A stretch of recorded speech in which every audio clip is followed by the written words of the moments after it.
Get it done, get it right in the fields, let it out. Let's get it. Bem-vindo a mais um CMO Summit, mais um conteúdo do CMO Summit agora. Vamos começar a falar de como reduzir o ciclo de vendas. Eu não me apresentei mais ou menos propositalmente. Eu sou de marketing, sou head de marketing de uma operação B2B.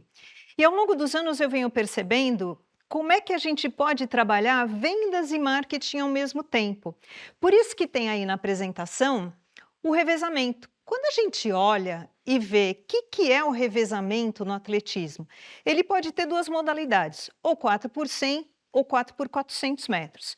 É por isso que eu acho que quando a gente tem essa interação, flui muito mais rápido a operação. E é por isso que eu vou trazer para vocês essa visão de como o marketing aporta valor em vendas para reduzir esse ciclo. O que é o revezamento 4 por 4? É bem interessante. São 4 pessoas, por isso que se chama revezamento 4 por 100 ou 4 por 400, 4 por 4 é carro. Você tem 4 componentes e cada um tem que correr 25 metros, ou cada um 100 metros.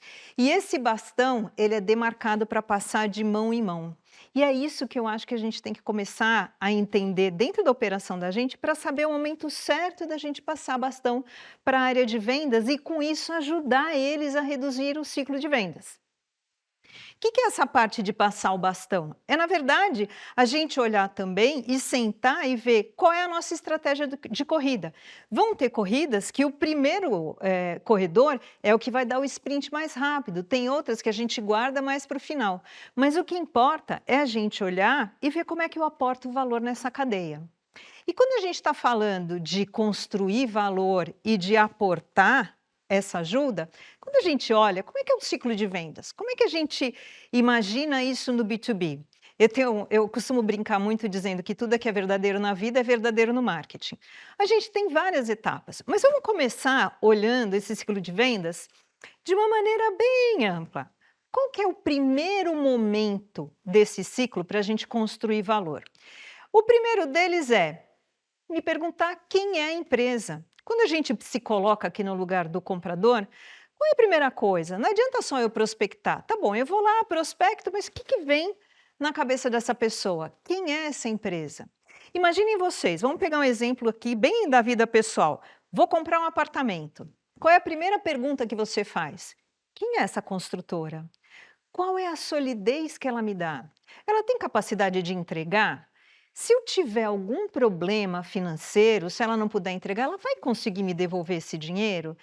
Quem é ela? Que referencial eu tenho dela? Já estou começando a dar aí um spoilerzinho, né? Onde é que a gente pode começar a aportar valor?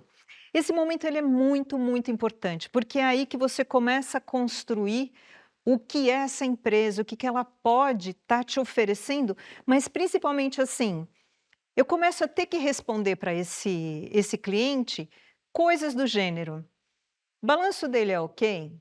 A gente pode confiar? Quando eu estiver fechando o contrato, está tudo ok com eles? Eles estão no Brasil? Eles estão sólidos aqui no país? Vou contar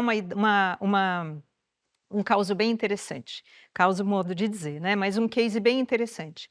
Eu trabalhei numa companhia que a gente tinha, uma das divisões da companhia era uma empresa de ferramentas. E a gente acabou patrocinando um time de futebol no interior de São Paulo, foi super interessante. E quando surgiu, eu perguntei: "Mas por que vocês estão patrocinando o time de futebol?" Olha que interessante, que perspicaz que foi o diretor de vendas. Ele disse: "Eu estou patrocinando o time de futebol porque o meu usuário", e aí eu estou falando de usuário ferramentas elétricas, estou falando do usuário varejo, ele fica muito preocupado se eu vou ficar no país, porque ele sabe que eu estou vindo, mas qual é o grande medo dele? Que eu saia do país, que de repente do nada fechem as operações e eu vá-me embora.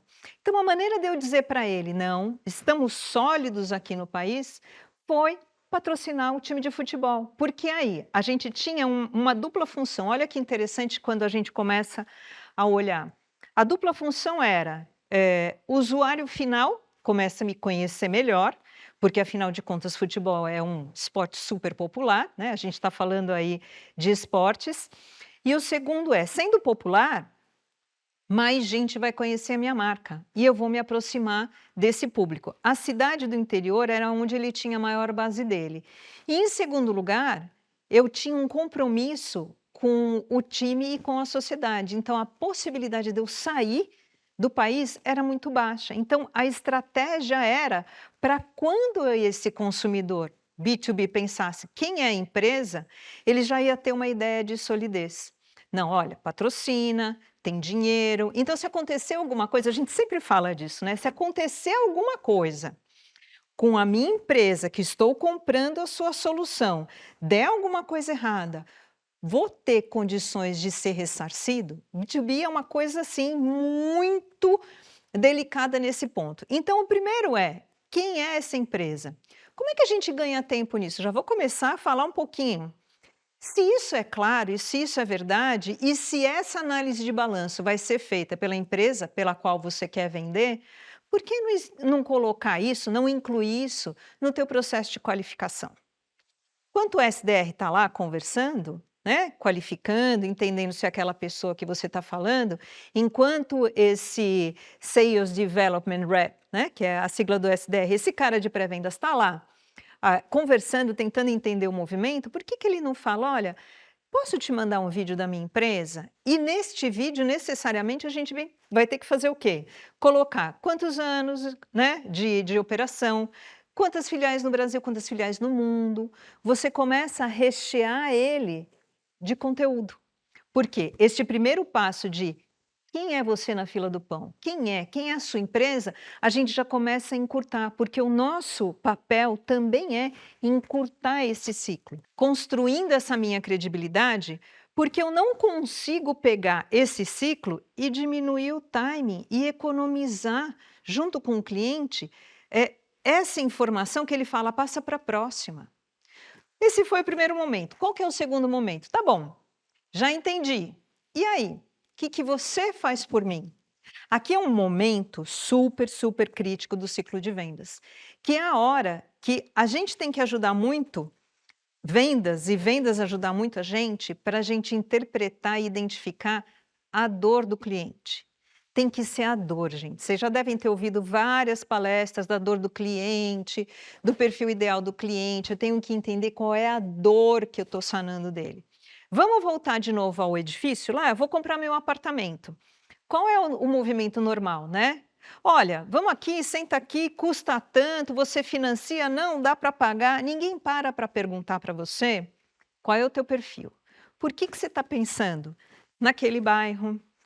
Por que você está pensando num prédio que tem playground? Por que você está pensando na instalação? Por que você está pensando nas vagas de garagem? Ninguém pergunta qual é a dor que eu soluciono com aquele apartamento. A dor, né? Claro, é a moradia. Mas vamos parar e vamos pensar o que mais tem além disso. Quando a gente vai nas empresas, qual é a tendência normal, né? É aquela coisa acelerada. Primeiro eu vou dizer qual é a minha apresentação institucional, depois o que eu faço por você e depois a gente já pode passar para uma proposta. Ouve. Como é que marketing ajuda? Vamos lá. Quem é você? Apresentação institucional, conteúdo, eu preciso criar essa ideia. Se quanto mais trabalhado o que eu sou e o que eu faço por você for feito antecipada a chegada desse vendedor, menos tempo ele gasta na conta. Vocês querem ver uma outra coisinha? Se eu sei que vai ter uma análise de crédito da minha empresa, por que no momento que eu estou prospectando eu já não disparo um e-mail para o time de compras dizendo, olha, estamos em contato com a empresa de vocês, agendando reunião, entendendo as suas dores, e eu gostaria de mandar minhas informações para você já cadastrar a minha empresa e já fazer análise do balanço. E aí também começa a trabalhar. A gente sabe que hoje em dia, B2B e assim, todas as compras complexas, você toca 9, 10 pessoas na mesma empresa, já começa a trabalhar essas pessoas. Pensa, quando você parar e pensar assim, imagina que eu vendo, sei lá, um equipamento industrial, quanto tempo eu vou estar gastando só para estruturar e para convencer e para conhecer todas essas 9 pessoas que estão envolvidas na compra industrial. Por fim, se eu sei quem você é, se eu sei o que você faz por mim, você entendeu a minha dor e vamos argumentar isso, né? Vamos trabalhar isso em conjunto. O último ponto é como funciona. Eu adorava quando eu trabalho, toda vez que eu trabalho, eu qualquer operação, qualquer empresa, eu fico junto com o pessoal de vendas, porque eu gosto de ouvir. Vendedores são os nossos olhos e ouvidos de mercado. Eles estão ali com o cliente, então é importante a gente entender. E toda vez que um cliente pergunta como faz, 70% da venda está feita. Porque ali você já ultrapassou a barreira de mostrar quem você ultrapassou a barreira de mostrar a tua solução que atende a dor dele, e aí ele vai começar a te perguntar, então, como é que é o contrato, como é que a gente compra, como é que funciona? Aí você entra num outro processo. E os atores desse ciclo começam a mudar. No como vem quem? Jurídico. Jurídico, gente, é uma coisa de maluco. Os contratos, pelo cuidado que é o B2B, ficam às vezes transitando entre jurídicos 1 semana, 2 semanas, 3 semanas, às vezes 1 mês. Então, já que eu vou ter novos atores entrando, se a gente como marketing vislumbra essa cadeia, a gente já pode começar a municiar. A gente já pode começar a trabalhar. Ou seja, quando eu estou falando aqui de quem é a minha empresa, que eu falo de posicionamento. O que é o posicionamento? Quando a gente pensa numa empresa nova, a gente quer saber quão sólido ele está no mercado. Ele é o primeiro, ele é o segundo, ele é o terceiro? Como é que está? O financeiro dele, acabei de falar. Tem uma análise financeira. Eu quero saber se você tem condições de vender para mim, se você vai honrar os teus compromissos. As capacidades que você tem. Você consegue fazer? Você consegue entregar? Qual é a tua qualidade? Isso já está é típico do mercado? Quantas vezes você não tem conhecimento de uma empresa industrial que as pessoas falam, ih, aquela ali não entrega, ih, olha, vai mais atrasa. Então você precisa estar municiando o teu target de todas essas informações. Se você deixa isso para o vendedor levar, sempre na reunião, ele vai gastar muito tempo nesse conteúdo. É importante que ele gaste tempo em entender a dor do cliente. Se ele já tiver com tudo isso decidido, bárbaro. E nesse momento, o que a gente faz? A gente começa a disparar as informações para quem mais interessa. Jurídico. Empresário, departamento jurídico, estamos em contato com sua empresa, pede para o cara que está qualificando saber quem é o jurídico. Gostaríamos de saber se você tem um contrato padrão para a gente poder usar. Pronto, aquelas 3 semanas de jurídico, você já começa a traz para dentro de casa e fala, olha, a gente está prospectando, é uma concorrência super importante para a gente, vê se isso daqui encaixa com a nossa norma. Aonde vai pegar? Porque aí você já começa a ganhar tempo. Então, um ciclo de vendas que vai demorar 3 meses, pelo menos nessa parte de apresentação, você já começa a reduzir. Mais ainda, você começa a tocar as pessoas que em algum momento desse ciclo vão estar com você. Ou seja, quando você entra em definitivo da conta, você já está solidificado. O que faz por mim? Que solução você tem? Quais estão as suas dores? Que qualidade você tem? Que agilidade você tem? Vamos falar de apartamento? Você entrega no prazo? Qual é a tua qualidade de acabamento? É boa? É drywall? É aquela coisa levinha? Se eu quiser modificar, dá? Qual é a louça que você me entrega? Qual é o piso? Salão de festas vai ficar pronto quando? Porque você entra e muitas vezes não está pronto o teu salão de festa.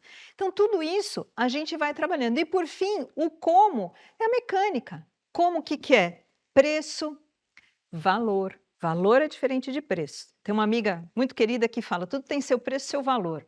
Qual é o valor que eu vou estar pagando? Ou seja, o valor é o que eu recebo versus o preço que eu estou pagando.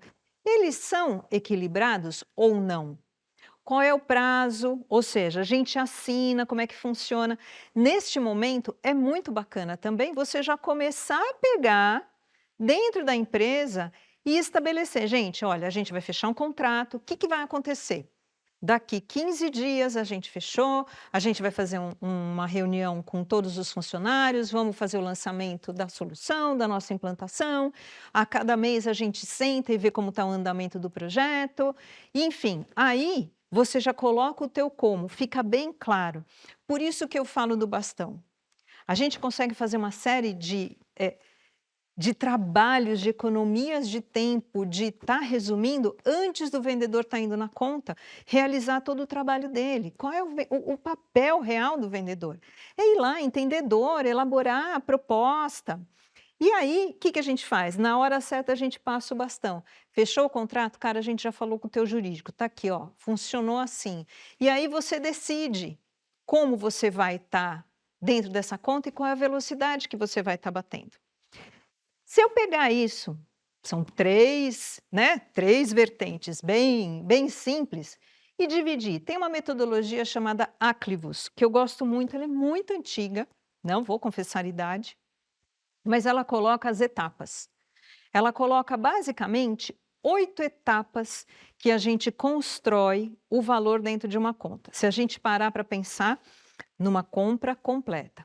A primeira etapa, né, a gente vai aqui colocar embaixo das 3 vertentes que a gente acabou de conversar, é o planejamento ou a descoberta de que aquilo pode estar acontecendo.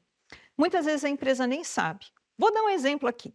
Bom, eu li outro dia no jornal, a empresa vai crescer com estratégias fora do país. Provavelmente já esgotou o mercado interno, ela já viu que aqui não dá, dentro do planejamento anual, ela falou, vou crescer fora do país. Ok. Imagina que eu sou um vendedor de notebook, de hardware. Sabendo dessa informação, eu posso ir lá, marcar uma agenda e falar assim, estou sabendo que você vai crescer agora para fora do país. Eu imagino que crescendo para fora do país, você vai ter muito mais gente viajando, porque a primeira etapa é você ir conhecer os lugares. Eu estava olhando lá na minha informação, no meu CRM, e a tua base instalada está antiga. E mesmo os equipamentos mais novos, eles não estão preparados para viagem, para conectividade de alta performance. Você não acha que seria adequado, já que você tem esse plano de crescer, avaliar os teus principais executivos que vão estar constantemente em viagem e a gente refazer essa base, a gente reciclar ela, pegar uma coisa mais potente, mais firme? Por quê? Eu imagino que isso vai impactar o teu suporte técnico. E se você tiver com equipamento melhor, eu acho que teu suporte técnico vai ficar um pouco menos carregado. Será que isso daí não te ajuda? Aí esse cara vai para a segunda fase, que é o quê? Olha, não é que você tem razão, eu tenho um problema. Às vezes ele ainda não sabe. Você pode despertar isso nele. Como é que marketing ajuda? A gente já falou lá atrás. Chegou a informação de que ele vai crescer internacional, municia o vendedor. Fala, olha, a gente está ouvindo isso. Ele reconhece que realmente, você tem razão, eu acho que eu vou ter problema aí de transporte, resistência, coloca na mala, tira da mala. Eu falo que qualquer empresa de hardware que quiser testar os seus notebooks, me procura, porque eu judio dos coitados. É um tal de tacar no carro, tira do carro, leva daqui, aeroporto, esquenta, esfria, enfim.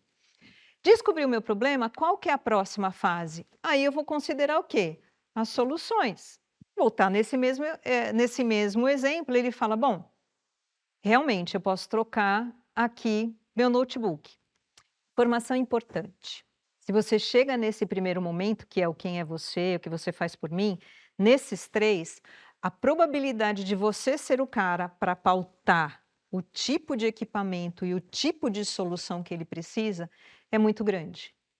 Porque aí ele vai te ouvir, é você quem primeiro está chegando nele. Aí também é uma questão de velocidade. Você entendeu qual é a solução, né? Vamos considerar o quê? Vamos ver quais são as alternativas. Eu vou fazer a minha avaliação. Ok, você tem razão, eu preciso melhorar a minha base.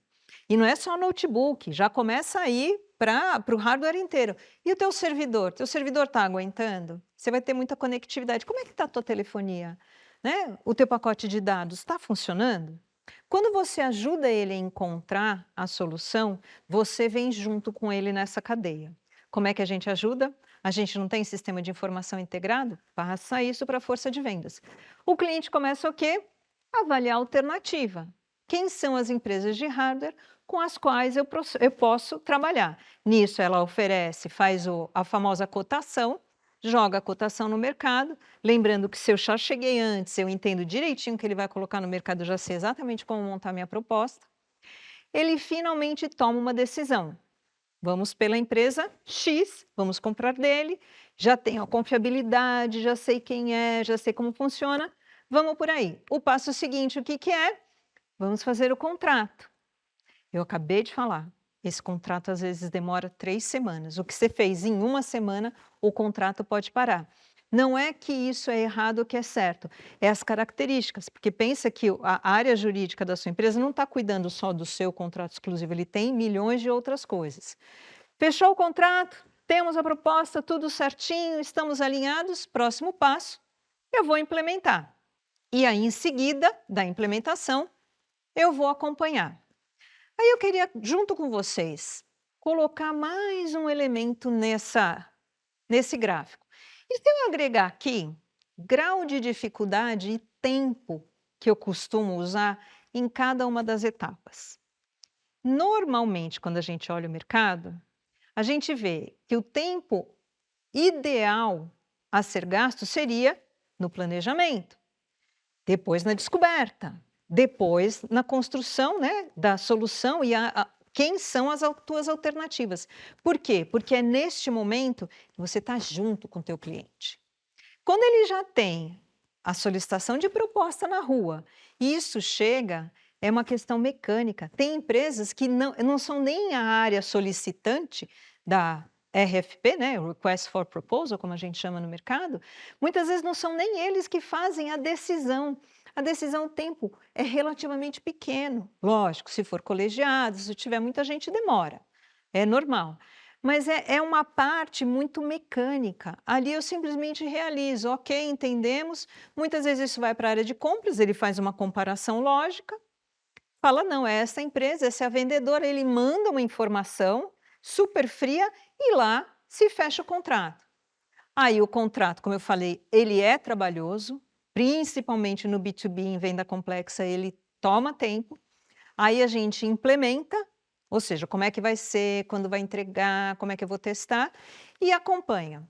Se a gente colocar um fluxo normal do que a gente tem hoje em dia, como é que a gente investe esse tempo? Naturalmente, tá? Não é ruim, não é bom, é como isso muitas vezes funciona. Gasto pouco tempo no planejamento. Lembrando que cada vez que você acompanha, você já está fazendo uma nova venda, tá? Porque no acompanhamento é que você descobre a nova dor e volta no reciclo. Ajuda ele a planejar.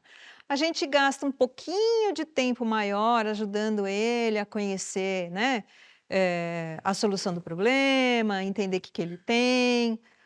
Pouco mais de tempo, porque aí já sabe que tem uma RFP no mercado, que a empresa está cotando notebook e que o volume é grande, agora nós vamos todo mundo junto lá. Aí vira o alvoroço. Na avaliação de alternativa, é quando vem a solicitação da proposta, como isso acontece muitas vezes da noite, pode ter uma semana para entregar, a empresa inteira para te ajudar a fazer a cotação. Na decisão, então, é onde tem a negociação, é onde fica todo mundo, a empresa para completar a concorrência, para terminar, entregar o pacote, tem horário e tudo mais. Terminou, você é o selecionado, a gente gasta um tempão, porque o contrato vai e volta, e aí qual é o problema? Implemento, chegou, não chegou, está tudo ok, e acompanho muito pouco. Quando a gente faz isso, a gente tem alguns pontos que ocorrem nessa conta. Eu acabei de falar, né? Invisto muito no relacionamento do cliente. Sempre que ele precisa, eu estou lá. Eu adoro esses verbetes. Sempre que ele precisa, não. Você tem que estar lá o tempo todo. E onde é que marketing vai te ajudar? Dando informação. A gente consegue fazer, por pesquisa de mesa, de informação de internet, municiar esse vendedor de tudo que está acontecendo na conta, das métricas, de tudo. Ou seja, estamos falando desse ciclo, quanto tempo eu investi em cada ciclo, e aí eu não preciso nem dizer, vocês, como profissionais de marketing, já devem estar com a cabeça fritando, porque tem uma série de coisas que eu posso fazer no planejamento, na solução, nas alternativas, eu consigo me comunicar com a empresa inteira. Por quê? Porque essa passagem de bastão para o vendedor é super importante. Eu reduzo esse tempo que ele está gastando. Bom, qual é o grande ponto, né? Quando eu olho essas etapas e o tempo. Se eu sou alguém, se a minha empresa tem como característica ficar bem focada na análise das alternativas e no fechamento, eu sou um fornecedor. Eu sou um bom fornecedor, mas eu sou um fornecedor. O meu tempo de alocação está naquelas duas vertentes, né? Nessas duas vertentes que a gente está falando. No entanto, Se eu prolongo um pouco mais a minha abrangência e estou junto do meu cliente, quando ele considera, quando ele começa a pesquisar, é aquele cara que liga e fala assim: olha, eu estou cotando o notebook, vem aqui, vem tomar um café comigo que eu quero entender se eu estou pensando certo. Você é um parceiro, você está junto do cara. Sempre que você precisa, ele está lá. Agora, qual é o ideal? E aí a gente tem comunicação, informação, conteúdo, modelo de trabalho, análise de potencial de mercado, análise de potencial do cliente. Eu falei disso no CMO do ano passado. Como é que a gente pode olhar, como é que eu divido a comunicação? Eu sou um parceiro, eu sou um bom parceiro. No entanto, se eu ocupo todo esse espaço, aí sim eu sou um parceiro estratégico. Aí eu tenho todo mundo junto. Essa história da passagem do bastão é muito interessante. No final do dia, a gente vai ter uma mesa redonda, não sei se vocês já viram ou não, muito boa de como harmonizar marketing e vendas. Mas no final do dia, marketing quer vender e vendas quer vender, porque o nosso objetivo final é o mesmo. É fazer essa empresa prevalecer no mercado e ser líder. É isso que vendas quer, é isso que marketing quer. Essa passagem de bastão, esse conteúdo, essa informação que eu tenho sempre junto um com o outro, é que faz essa relação ser a mais estratégica possível. É o cara que liga e fala, vem tomar um café, ou é aquele time que fala, ó, estou ouvindo no mercado que os caras estão querendo crescer, estou ouvindo no mercado que está acontecendo uma movimentação estranha, vai lá, olha, está aqui a notícia, está aqui a informação, nós vamos disparar um e-mail para o cliente dizendo parabéns pelo seu plano de trabalho, que bacana, estamos contentes. Você começa a trabalhar essa comunicação, é para isso que a gente está, é para começar a dar subsídio, sustentação e encurtar. Então, o ideal é ser um parceiro estratégico, porque enquanto eu estou ali acompanhando a implementação, enquanto depois que está dando tudo certo, é ali que eu vou começar a entender se tem novas dores acontecendo. Quando eu olho, a gente tem que considerar esse ciclo completo. E é isso que faz a beleza desse trabalho em conjunto. Não da gente concorrer um com o outro, mas a gente falar, meus primeiros 100 metros, estou correndo, passo o bastão, vai lá falar com o cliente. Aí ele volta e fala, já falei. E aí a gente olha que no processo, né, eu não vou entrar no detalhe, é muita coisinha que está acontecendo aqui, mas quando a gente fala do nosso revezamento, marketing tem muito a oferecer no começo do ciclo e pouco no final. Eu não vou parar, vocês têm a apresentação, vocês podem olhar, tem uma série de dicas. E o que eu gostaria de deixar aqui um pouquinho como final? Mas o meu mercado é diferente, Ana. Não é assim, ele é mais difícil, ele não escala. A perfeição não tem. Cada mercado tem como absorver alguma coisa. Senta com o teu vendedor, senta com a área de vendas e fala como é que a gente faz essa passagem de bastão. Enquanto cada um estiver no seu quadrado, gente, não vai funcionar. Não vai dar certo. Por isso que a gente tem que estar em conjunto e sempre pensando no ciclo. Como é que eu aporto o valor e encurto esse tempo? Pensa quanto tempo o vendedor passa na frente de um cliente mostrando tudo que a empresa faz. Como é que você pode passar e falar, não, deixa que eu te ajudo? Como é que a comunicação pode chegar no jurídico, em compras? Enfim, a ideia que eu quis passar é, olhem esse revezamento. Cada hora é um que tem que correr os seus 100 metros ou os seus 25 metros. Vamos dar para cada um e vamos trabalhar em conjunto. Isso é super importante. Eu queria agradecer todo mundo aqui, né? Já acabou aqui a minha parte, deixando as últimas mensagens. Marketing pode reduzir sim ciclo de vendas. O tempo e a dificuldade que a gente tem no mercado atual requer todo mundo como recurso na conta. O teu RH é um recurso na conta, o teu financeiro, o teu legal, a tua entrega, todo mundo é um recurso importante que está lá, a gente tem que trabalhar em conjunto. E acompanhar o cliente, eu falei isso antes, é preparar uma nova venda. Porque nessa nova venda que você conhece. E o revezamento entre os dois nos faz mais rápidos e melhores corredores, não concorrentes.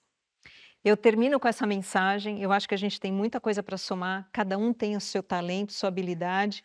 Esse ano ainda é online, mas eu já vou dar um spoilerzinho que o ano que vem vai dar para fazer pergunta. Pessoal online eu não sei, mas foi um prazer estar com vocês em mais essa edição do CMO Summit.